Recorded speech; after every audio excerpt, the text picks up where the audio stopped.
جاهز يا بائس للمصاريف بتاعة المدرسة عشان تروح الساحل وتتبسط قوي، عشان تبقى تروح من جلامبو الكيكيز قوي. جاهزة يا بائسة عشان تتبسطي، عشان تروحي من البيتش ده للسهرة دي عايزاكي تتبسطي نكشي بقى كده. مصاريف المدرسة السنة دي نار.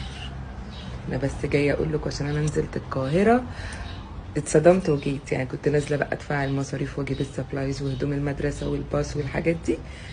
خدت شنطتي ورجعت الساحل، مش قادره اواجه الحقيقه. يعني ايه؟ بصوا، اللي لسه في الساحل وهينزل هتتصدم يعني هتتصدم، هتتنكش ده. هو انت يا واد اللي عمال بالبيتش باجي عرفنا طول الصيف، وانت حبيبتي بتاعت الجولف كار اوه ياه، جاهزه يا حبيبتي للمدرسه؟ نهار كوتشين.